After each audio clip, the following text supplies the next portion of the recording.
So the Washington Mystics played the Minnesota Lynx yesterday, and I cannot stress this enough. The Washington Mystics are going to suck. They are going to suck so badly this year. Like, I don't think people realize how bad this team is going to be. And it is one of these teams that, you know the NBA teams that are like, for lack of a better way of describing it, are BS tanking. As in, the San Antonio Spurs had Victor Wembanyama come in, and they're like, you know what? We don't really want to win. So what we're going to do is we're going to play Jeremy Sohan point guard. We're just going to throw a bunch of shit at a wall that we don't think is going to work, but some of it might stick. And in 2 to 3 years' time, when we're contenders, we'll figure out what works and what doesn't work. That is what the Mystics are doing this year. Every game is a free hit for the Mystics. Nobody on this team, not named Sony Citron, can shoot. Like, if you look, they shot 5 of 20 from 3 yesterday. And that includes Cass Prosper, who can't shoot hitting a 3. Little Paige Bueckers shot a 3. Dougal shot 2 threes. She can't shoot. Cody McMahon shot 4 threes. She can't shoot. Georgia Amore can't really shoot. Like, Georgia Amore had the funny, like, she was bad. She was really bad. She just hit a step back 3 to start the game and made 2 really nice passes inside. And because Georgia Amore can go tween, like, Georgia Amore will give you a pretty 4 points, 4 assists, and 3 turnovers. Like, it's a little bit of Julie Van Loo about her, as in, everything she does looks good on the floor. Every move she makes looks like she's doing something doing something exceptional. But the reality is that realistically doing nothing a lot of times. Dougal is apparently being groomed into being. It was the biggest reach of the draft. She was a 6th-year senior that would have gone undrafted after her senior season. After her 5th year, was projected to be a 3rd-round pick, and it went 9th after a 6th-year year. After a 6th-year season where she came off the bench. Lauren Betts, she'll figure it out. She hit free throws. I'm not worried about Lauren Betts, I'm going to be honest. I'm not worried about Citron. And I understand Shakira Austin, Michaela Onyenwere, and Kiki Riafen aren't there. One of which, Onyenwere is a passable shooter. Shakira Austin and Kiki can't shoot for shit. This team has 1.5 shooters in Michaela Onyenwere and Sonia Citron. This is not a team that's supposed to win. This is not a team really trying to win, if we're being real. This is one of these teams that wants to lose in style. It's a team that is built to lose, but also to make sure the fans don't get demoralized. Like, I put Mystics 14th in my, like, I'm going to do my full power rankings after preseason. But like, I predicted them to be in 14th. And in my rankings of the offseason, I ranked them in IC Division, which is like a higher spot than people thought, which is a high enough spot. Because I'm like, I can see you are like going full on, for lack of a better way of describing it, like, you're basically doing what the San Antonio Spurs did when they got Wemby. You're doing what a lot of these top teams do. And it's like, okay, we have just drafted somebody or a couple of people that if we went for it this year, we could be mediocre. We could win 30 games. But if we tank it out this year, we could draft in another player, and then in 2 years' time, so instead of winning 30 games and then drafting someone in that could help us win 35 games, maybe if we just tank it out one more year, we can draft somebody that if we bring them in a year or two's time, we might be able to win 60 games or 50 games. Like, did the Spurs win 60 games this year? They couldn't have been far off it. It's a team that made the playoffs for the first time since 2019. Right now they're tied with the Blazers.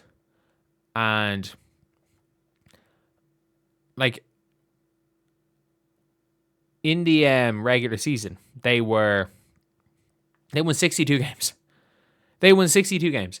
And you want to know a big reason why they won 62 games? Is because they have Stephon Castle.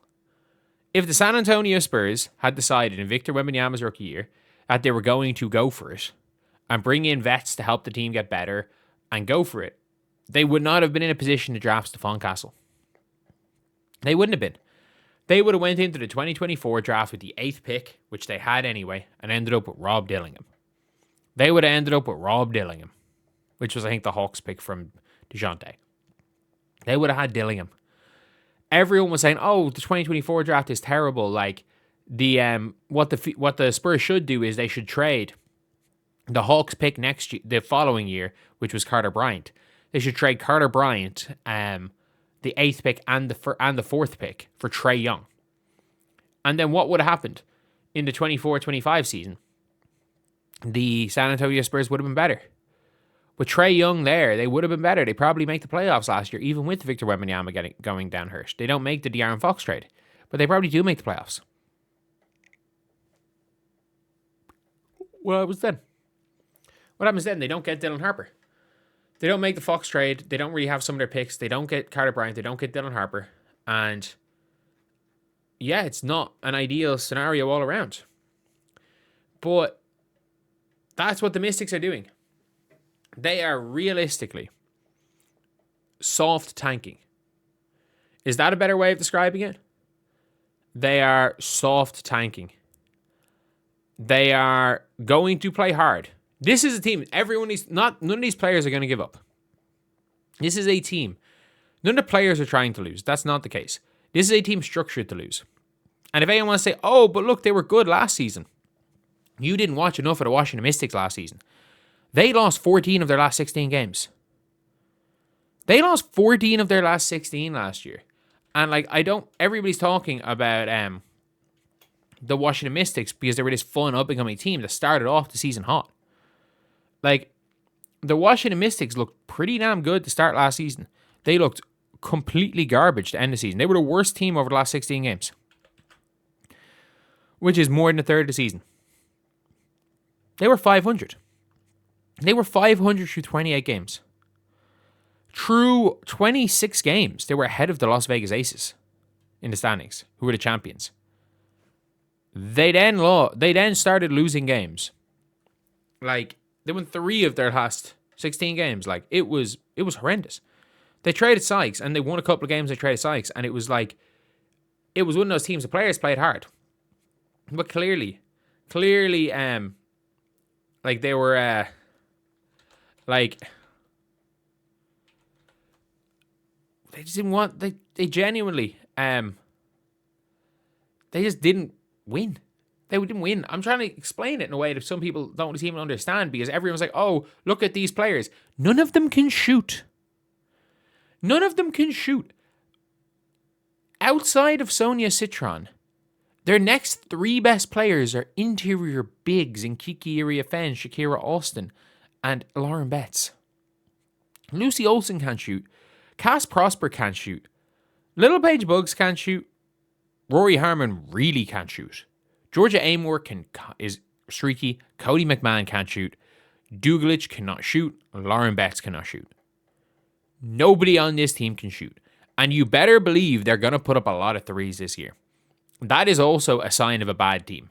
Saying, do something you're bad at for development reasons. We see that a lot. A lot of bad teams do that.